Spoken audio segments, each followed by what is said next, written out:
ನಮಸ್ಕಾರ ಸ್ನೇಹಿತರೆ. ಇವತ್ತು ಈ ವಿಡಿಯೋದಲ್ಲಿ ನಾವು ತಿಳಿದುಕೊಳ್ಳೋಣ, ಭಗವಾನ್ ಶ್ರೀ ವಿಷ್ಣು ತಿರುಪತಿಗೆ ಏಕೆ ಬಂದರು, ಯಾಕೆ ಅವರು ವೈಕುಂಠ ಬಿಟ್ಟು ಭೂಲೋಕದಲ್ಲಿ ವೆಂಕಟೇಶ್ವರ ಸ್ವಾಮಿಯಾಗಿ ನೆಲೆಸಿದರು. ಈ ಕತೆ ಕೇವಲ ಪೌರಾಣಿಕ ಕಥೆಯಲ್ಲ, ಇದು ಕಲಿಯುಗದ ಮಾನವರಿಗೆ ದೇವರು ಕೊಟ್ಟ ಭರವಸೆ. ದ್ವಾಪರ ಯುಗದ ಮುಗಿದ ಮೇಲೆ ಕಲಿಯುಗ ಆರಂಭವಾದಾಗ ಧರ್ಮ ನಿಧಾನವಾಗಿ ಕಡಿಮೆಯಾಗುತ್ತಾ ಬಂತು. ಸತ್ಯ, ದಯೆ, ಸಹನೆ ಎಲ್ಲವೂ ಮುಸುಕಾಗುತ್ತಾ ಹೋಯಿತು.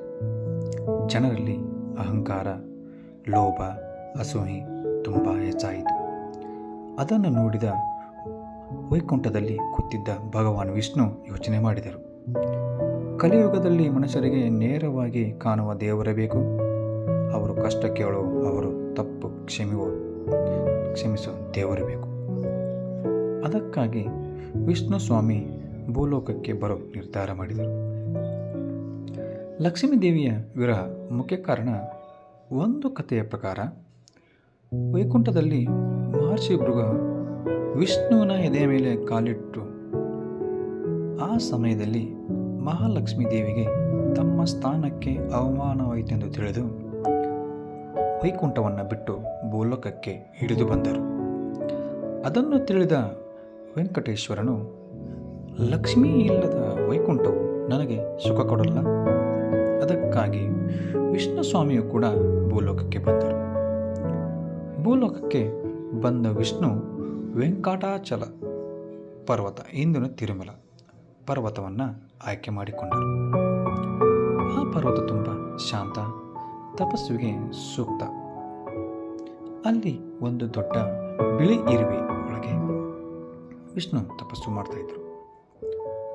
ಅವರು ದೇಹಕ್ಕೆ ಇರುವೆಗಳು ಕಚ್ಚಿ ರಕ್ತ ಹರಿತಿತ್ತು.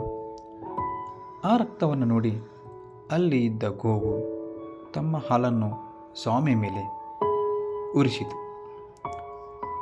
ಗೋವಾಳನು ಇದನ್ನು ನೋಡಿ ಕೋಪದಲ್ಲಿ ಗೋವಿಗೆ ಹೊಡೆದ. ಆ ಹೊಡೆತ ಸ್ವಾಮಿಗೆ ಬಿದ್ದಿತು. ಆಗ ವಿಷ್ಣು ಸ್ವಾಮಿಗೆ ಕೋಪಗೊಂಡು ಗೋಮಾಳಿಗೆ ಶಾಪ ಕೊಟ್ಟು, ನೀನು ಮನುಷ್ಯನಾಗಿ ಹುಟ್ಟಬೇಕು. ತಕ್ಷಣ ವಿಷ್ಣು ಸ್ವಾಮಿ ತಮ್ಮ ತಪ್ಪು ಅರ್ಥ ಮಾಡಿಕೊಂಡು ತಾವು ಶಾಪಕ್ಕೆ ಪರಿಹಾರ ಕೊಟ್ಟುಬಿಟ್ರು.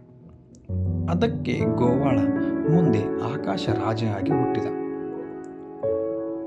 ಪದ್ಮಾವತಿಯ ಜನನ. ಆಕಾಶ ರಾಜನಿಗೆ ಮಕ್ಕಳಿರಲಿಲ್ಲ. ಒಂದು ದಿನ ಅವರು ಹೊಲದಲ್ಲಿ ತೋಡ್ತಾ ಇರುವಾಗ ಕಮಲದ ಹೂವಿನೊಳಗೆ ಒಂದು ಹೆಣ್ಣು ಮಗು ಸಿಕ್ಕಿತು. ಅವಳಿಗೆ ಪದ್ಮಾವತಿ ಎಂಬ ಹೆಸರು ಇಟ್ಟರು. ಅವಳು ಮಹಾಲಕ್ಷ್ಮಿಯ ಅವತಾರವಾಗಿದ್ದಳು. ಶ್ರೀನಿವಾಸ ಮತ್ತು ಪದ್ಮಾವತಿಯ ಪ್ರೀತಿಯ ಕತೆ. ವಿಷ್ಣು ಸ್ವಾಮಿ ಅಲ್ಲಿ ಶ್ರೀನಿವಾಸ ಅನ್ನೋ ಹೆಸರಿನಿಂದ ಮಾನವರಂತೆ ವಾಸ ಮಾಡ್ತಾ ಇದ್ರು. ಒಂದು ದಿನ ಪದ್ಮಾವತಿ ಮತ್ತು ಶ್ರೀನಿವಾಸ ಒಬ್ಬೊಬ್ಬರು ಭೇಟಿಯಾದರು. ಮೊದಲ ನೋಟದಲ್ಲಿ ಪ್ರೀತಿ ಹುಟ್ಟಿತು. ಅದು ಸಾಮಾನ್ಯ ಪ್ರೀತಿಯಲ್ಲ, ಇದು ಲಕ್ಷ್ಮೀನಾರಾಯಣರ ಮಿಲನ. ಶ್ರೀನಿವಾಸ ಮತ್ತು ಪದ್ಮಾವತಿಯ ಮದುವೆಗೆ ಬಹಳ ಖರ್ಚು ಬೇಕಾಗಿತ್ತು. ಆಗ ಶ್ರೀನಿವಾಸ ಕುಬೇರನ ದೇವರಿಂದ ಸಾಲವನ್ನು ತೆಗೆದುಕೊಂಡರು. ಅದೇ ಕಾರಣಕ್ಕೆ ಇವತ್ತಿಗೂ ಭಕ್ತರು ತಿರುಪತಿಯ ಹುಂಡಿಗೆ ಹಣ ಹಾಕ್ತಿದ್ದಾರೆ. ಭಕ್ತರ ನಂಬಿಕೆ ಏನೆಂದರೆ, ಸ್ವಾಮಿಗೆ ಕೊಟ್ಟ ದಾನ ನಮ್ಮ ಜೀವನದ ಸಾಲ ತೀರಿಸುತ್ತದೆ. ಸ್ವಾಮಿಯು ಏಕೆ ಕಣ್ಣು ಮುಚ್ಚಿಕೊಂಡಿದ್ದಾರೆ? ಪುರಾಣಗಳ ಪ್ರಕಾರ ಕಲಿಯುಗದ ಪಾಪ, ದುಃಖ, ಅಹಂಕಾರ ಸ್ವಾಮಿಗೆ ಕಾಣಬಾರದೆಂದು ತಿಳಿದು ಅವರು ಅರ್ಧ ಕಣ್ಣು ಮುಚ್ಚಿಕೊಂಡಿದ್ದಾರೆ. ಆದರೆ ಭಕ್ತರ ಭಕ್ತಿಯ